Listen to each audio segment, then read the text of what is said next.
जय माता रानी की, शेरा वाली की सभी मित्रों को। भाई श्राद्ध पक्ष चल रहा है मित्रों।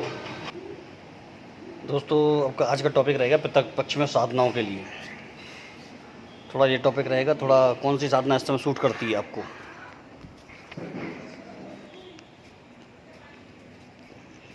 दोस्तों इस महीने में वैसे मेरे पास ऐसे ऐसे टक्कर वाले केस आए हैं, कठिन केस आए हैं जो मैंने किए, और कुछ केसों को रोक भी दिया बाद में करने के लिए। तो मैंने देखा कि लोगों को प्रॉब्लम ज़्यादा बढ़ती जा रही है। अब इस ज़माने में बहुत तगड़ी प्रॉब्लम है। तो कई लोगों ने एक चीज़ और पूछी कि पितृ पक्ष में क्या हम कोई भी पूजा उठा सकते हैं, कर सकते हैं कि नहीं कर सकते हैं। देखिए मित्रों, इसमें एक बात बताता हूँ साधना के क्षेत्र में आपको। यदि पितृपक्ष में साधना वगैरह की मामला होता है पूजा पाठ का, तो आप कोई भी साधना कर सकते हैं, उसमें कोई दिक्कत नहीं है। यदि आपके मन में पहले से ही ये संशय रहा है कि पितृपक्ष में कोई शुभ कार्य नहीं करना चाहिए, तो आप कृपया ना उठाएं, क्योंकि जब पहले से संशय आ जाता है ना किसी चीज़ में, तो वो चीज़ सफल नहीं होती है। बाकी मैं अपनी बता दूं, मैं तो कर लेता हूं भाई। मैं इन चीज़ों को इतना नहीं मानता, क्योंकि पितृपक्ष तो बहुत शुभ होते हैं, इसमें कार्य किए जा सकते हैं, इसमें कोई दिक्कत नहीं है। मैंने अभी अपने कपड़े भी खरीदे थे, जूते भी खरीदे थे, शर्ट पैंट सब खरीदे थे, तो मैं इसमें दिक्कत नहीं मानता। दिक्कत इसलिए नहीं मानता कि भाई जिन्होंने हमको जन्म दिया, जिस कुल में हम हैं, उन लोगों के, उन देवताओं के पक्ष आते हैं, तो हम उनको ऐसा मानते हैं, इतना ख़राब पक्ष मानते हैं उनका, कोई चीज़ नहीं खरीद सकते उसमें। ऐसा कतई नहीं हो सकता है, ऐसा कतई नहीं हो सकता है। इसमें आप कोई भी चीज़ खरीद सकते हैं, नो डाउट, और वो चीज़ ज़्यादा चलेगी और समय से। इस बात को भी आप आजमा लीजिए।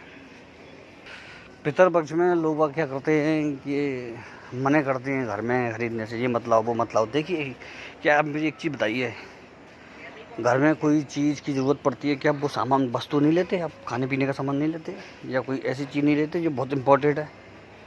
जो बहुत इम्पोर्टेंट है वो तो लेते होंगे ना, जो इम्पोर्टेंट है। तो नहीं लेते हो तो बताओ। तो वो सब चीज़ें ले सकते हो, तो बाज़ार से और सामान भी ले सकते हो, और सामान भी ले सकते हो। अगर ऐसे होता तो ऐसा तो बहुत चीज़ों की बंदिश होती, फिर कुछ भी नहीं ले सकते थे आप। ऐसा नहीं है, ठीक है ना। इस चीज़ को मैंने दोबारा समझा दिया, कई लोग पूछ रहे थे इस चीज़ को। दोस्तों आज एक थोड़ी सी चीज़ और बताता हूँ आपको, बहुत स्पेशल, जो शायद लोगों को मालूम नहीं होती है, और वो लोग पूजा पाठ तो कर लेते हैं और दिक्कत में आ जाते हैं। पितरों की साधना कभी भी अग्नि पक्ष, मतलब अग्नि जो तत्व होता है उसके लोगों को नहीं करनी चाहिए। पितरों की साधना जल तत्व, आकाश तत्व और वायु तत्व के लोगों को बहुत जल्दी सफल होती है, और उसका फल भी मिलता है। उन लोगों को फल अच्छा मिलता है काफ़ी। तो उन लोगों को इसकी साधना करना बहुत लाभदायक होता है। तो पितरों को जो पूजा पाठ करते हैं, साधना करते हैं, उनको इस चीज़ का ध्यान रखना चाहिए हमेशा। कुछ लोग गलती से कर लेते हैं और दिक्कत हो जाती है उनको। तो ये सब चीज़ें होती हैं। जल तत्व वाले मध्यम रहते हैं, अग्नि तत्व वाले दिक्कत में रहते हैं, परेशानी में आ जाते हैं, और वायु तत्व, आकाश तत्व ये सही रहते हैं, सबसे उत्तम रहते हैं, वायु, आकाश और जल। तो ये ध्यान रखिएगा आप इन चीज़ों को। अगर आपको मालूम है आपकी कौन से तत्व के हैं, आप कौन सी राशि आपकी, कौन सी तत्व का राशि है आपकी, राशियों के बारे में भी आप जानते होंगे। मैं ज्योतिष इसीलिए तो मैं ज्योतिष लोगों को सिखा रहा हूँ इस तरीके से कि उनको इस चीज़ें बारीकी से मालूम रहे। थोड़ा थोड़ा बताता हूँ जब भी मौका मिलता है। तो ग्रुप में मैंने काफ़ी चीज़ों की धीरे धीरे जानकारी दी है, और भी देता रहूँगा। ज्योतिष के एक ग्रुप के पीछे और लोग मेरे पड़े हुए हैं, कह रहे हैं बना दीजिए।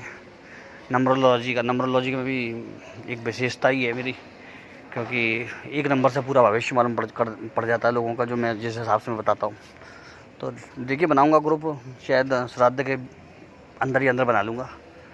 फीस भी उसकी रखूँगा अच्छी खासी, क्योंकि आप उससे काफ़ी चीज़ें बता सकेंगे लोगों की। आपको ज़्यादा मालूम नहीं करना पड़ेगा लोगों के बारे में, यहाँ तक कि नेगेटिव एनर्जी तक के बारे में बता सकते हैं।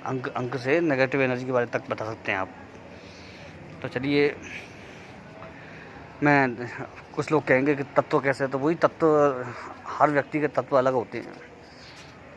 अपने जो कर्क राशि होती है, जो चंद्रमा की राशि होती है, ये जल तत्व राशि होती है, और इसमें व्यक्ति के ग्रह के हिसाब से भी उसके तत्व देखे जाते हैं, कौन सा तत्व उसका भारी है। इसी तरह से लगाई जाती है। मेष राशि है, वृश्चिक राशि है, अग्नि तत्व राशि हैं दोनों, उनके तत्व देखे जाएंगे। तो इस तरह से भूमि, अग्नि,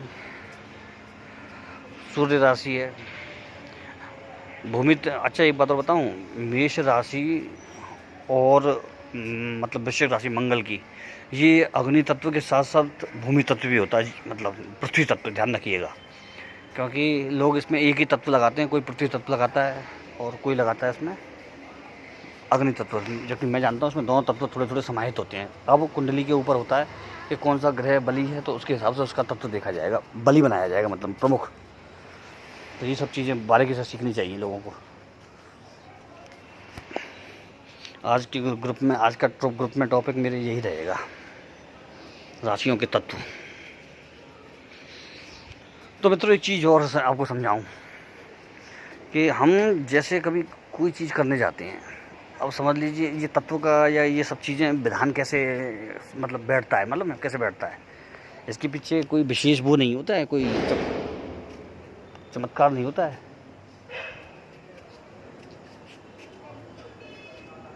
इसके पीछे चमत्कार क्यों नहीं होता है? इसके पीछे चमत्कार इसलिए नहीं होता है कि बताता हूँ मैं आपको। अब कोई गणित का टीचर है, ठीक है, मैथ का कोई टीचर है, तो उस टीचर के साथ कोई साइंस का टीचर होगा, तो दोनों की कॉम्बिनेशन अगर एक साथ होगी तो वो चलेगी नहीं पढ़ाई लिखाई में, एजुकेशनल फील्ड में।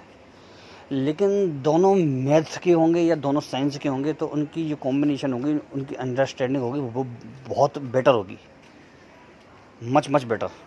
वो इसलिए होगी कि दोनों एक ही फील्ड के हैं, एक ही चीज़ दोनों को मालूम है, एक ही उससे ग्राफ से निकल के आए हैं। और वो ग्राफ से निकलने की वजह से वो चीज़ें उनको अच्छी तरह से मालूम होगी कि सामने वाला वो जो समझाना चाह रहा है वो दूसरा उसको अच्छी तरह समझ लेगा। तो किसी साइंस वाले को अगर आप साइंस वाले को तो कहते हैं कि भाई, या इंग्लिश वाले से कहते हैं कि ये संस्कृत भाषा है और उसका दोनों का आपस में सामंजस्य बैठा हो, तो दिक्कत आ जाएगी। दिक्कत इसलिए आ जाएगी कि दोनों अपनी अपनी फील्ड के एक्सपर्ट हैं। कहने जो सब चीज़ का मास्टर बनने की कोशिश करेगा वो किसी भी चीज़ का मास्टर नहीं रहेगा। एक है सादे सब सदे, सब सादे सब जाए। तो इसीलिए कॉम्बिनेशन ग्रह के भी इसी तरह से बनते हैं और पूजा पाठ के देवताओं के भी इसी तरह से बनते हैं। यदि कोई समझता है कि मैं अग्नि तत्व होकर के जल तत्व की देवता की पूजा कर लूँगा, तो वो चित्त हो जाएगा, चारों खाने चित्त। कई लोगों के जीवन में बहुत बड़ी बड़ी गड़बड़ होती है ना, वो उसी वजह से होती है, उनको मालूम नहीं होता है। बताने वाले इतने एक्सपर्ट नहीं हैं, वो खाली 2-3 किताबें पढ़ के इस क्षेत्र में आ जाते हैं, फील्ड में आ जाते हैं।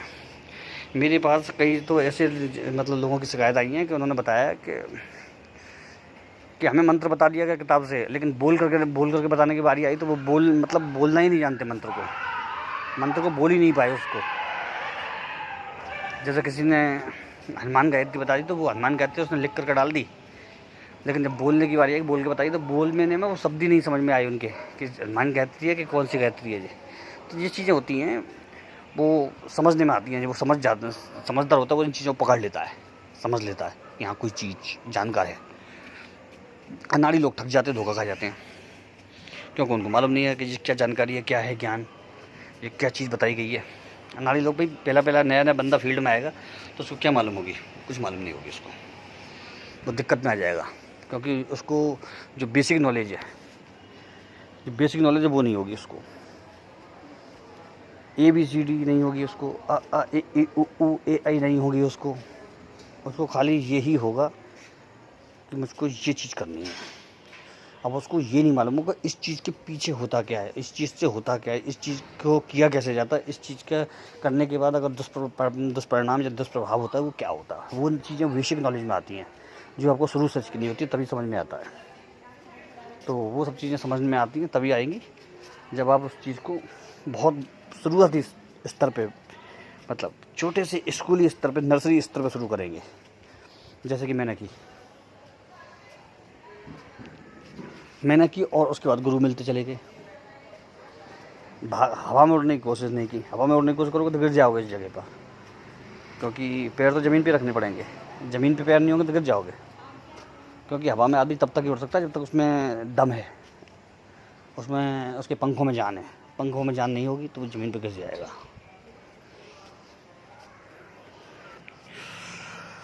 ये जो भी साधनाएं होती हैं, जैसे पितरों की हुई, यक्षिणी हुई, गंधर्व हुए, भूत प्रेत पिशाच जिन्न मसान, जिन सब की साधनाएं हुई, राक्षस ब्रह्म राक्षस इनकी साधनाएं हुई।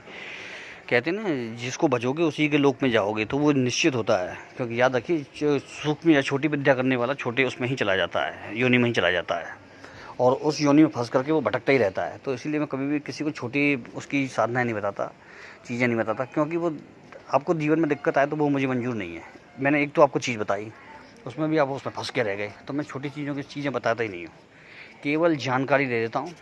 बाकी मैं कभी भी नहीं कहता कि इनकी साधना करो या इनकी सिद्धियाँ करो, इनके कुछ भी करो। ऐसे ऐसे लोग बैठे हुए हैं जो इनके द्वारा, इन छोटी योनियों के द्वारा इनको सिद्ध करके प्रसाद भोग दे करके वो आपके बारे में सब कुछ बता देते हैं।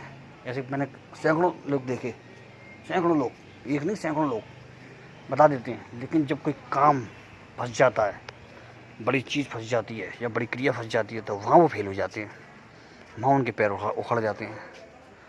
तो ये सब चीज़ गलत, ऐसा नहीं होना चाहिए। तो मतलब जब ज़रूरी समय या एंड टाइम पर वो धोखा दे जाती हैं चीज़ें, तो इसीलिए बड़ी चीज़ें करनी चाहिए। काल भैरव, महाकाल भैरव, हनुमान जी बाबा, बगलामुखी मैया, काली, माँ तारा, धूमावती, छिन्नमस्ता, बटुक भैरव, इस तरह की करनी चाहिए बड़ी।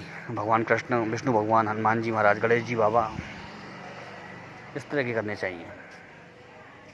ये सब चीज़ें आपके काम आएंगी, वक्त पे बहुत तगड़ी पड़ती है वक्त पे ये। और इसका प्रभाव भी मैंने ऐसे ऐसे देखे हैं। मैं अब कभी आपको अपने अलग से जो अनुभव होते हैं इन चीज़ों के वो डालूँगा, जो कि आपको समझ में आएगी कि हाँ जी 100% होता है। आपको भी मालूम होगा उस चीज़ के बारे में कि ऐसे होते हैं अनुभव, इन चीज़ों को करने के और इन चीज़ों के नहीं करने के। और श्राद्ध पक्ष की जो अमावस्या होती है वो बहुत विशेष होती है, ध्यान रखिएगा। अगर आपको चमत्कारी कोई लंबी चीज़ करनी हो तो श्राद्ध पक्ष की अमावस्या को देख सकते हैं। बाकी बीच में कोई बड़ी चीज़ नहीं करें, छोटी मोटी चीज़ नहीं करें। बाकी श्राद्ध पक्ष की जो लास्ट में अमावस्या का दिन पड़ता है, उस दिन बहुत बड़ी चीज़ें स्टार्ट कर सकते हैं, क्योंकि उसके बाद पूरा पक्ष आगे तक जा कर के दीपावली तक एकदम सिद्ध रहता है। तो उसमें वो चलती रहेगी चीज़ें। तो और ख़ासकर अमावस्या जो श्राद्ध की अमावस्या, तो उसमें भगवान विष्णु की, भगवान नरसिंह की, भगवान कृष्ण की, इनकी चीज़ें करने का तो बहुत ही बड़ा फल मिलेगा आपको, बहुत ही सही मिलेगा अचूक। इनमें से कोई भी एक देवता की साधना पकड़ लीजिए आप, कोई भी एक मंत्र विधान बड़ा उठा करके पकड़ लीजिए और आपको उसकी क्रिया सही समझ करके और उससे कर डालिए। लंबी चीज़ लेकर के चलिएगा, महीना, सवा महीना, 3 महीने, इस तरह से, तो आपको उसका प्रभाव देखने को मिलेगा। क्योंकि ये पक्ष ऐसा होता है अमावस्या का उस दिन की, तो उस दिन पूरे के पूरे पितरों की कृपा आपके ऊपर होती है, सारे कुल देवताओं की कृपा आपके ऊपर होती है। तो उस दिन ये 2-3 देवता ऐसी हैं जिनकी सिद्धि बहुत जल्दी मिलती है व्यक्ति को, क्योंकि इन देवताओं के पक्ष कहलाते हैं, ये मालूम है ना। तो इन देवताओं के पक्ष कहलाते हैं। तो इस चीज़ को तो आप करके देख सकते हैं, आजमा सकते हैं। ये चीज़ें किताब वगैरह में नहीं है किसी में भी।